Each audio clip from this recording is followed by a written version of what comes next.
New tonight, 3.5-hour long waits are being reported at one precinct in Nevada as the early voting gets underway ahead of next week's caucuses there. This isn't a repeat of what happened in Iowa when that badly designed app spun the whole thing into chaos. No, what is happening here in Nevada this time is that so many people are showing up to vote, there aren't enough volunteers to process them. Let's get right out to CNN's Arlette Saenz in North Las Vegas for us. Arlette, what more do you know?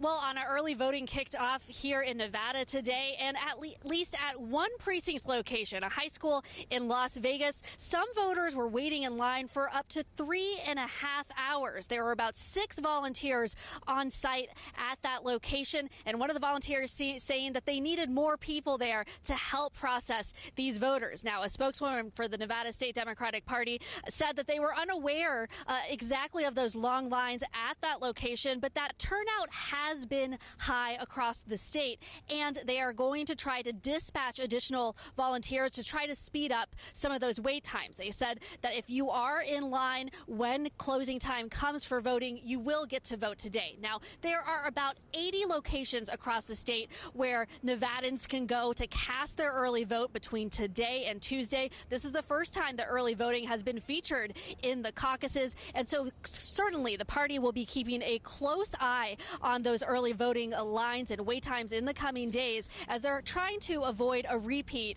of any problems as occurred in the Iowa caucuses, though that time It was certainly with the apps and not necessarily turnout.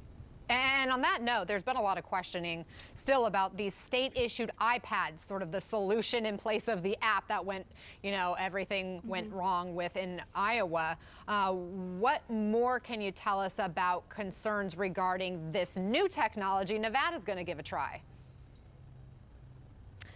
Well, here in Nevada, they won't be using that same app that the Iowa caucus used. Instead, they're deploying something that they're calling a caucus calculator that will be used on the state party issued iPads. That calculator will help tabulate both the early votes and adding it in with what happens on caucus day, and it'll be processed through a secure Google web form. Now, some volunteers that we've spoken to who will be working on Nevada caucus day say that they haven't yet gotten their hands on these iPads to see what the caucus calculator will look like, that they've been trained a lot on the process but haven't actually had that hands-on experience. So that is something we're going to be keeping an eye on over the coming week, because the party, the Democratic Party and the State Democratic Party here really want to avoid having any problems like they did during the Iowa caucuses.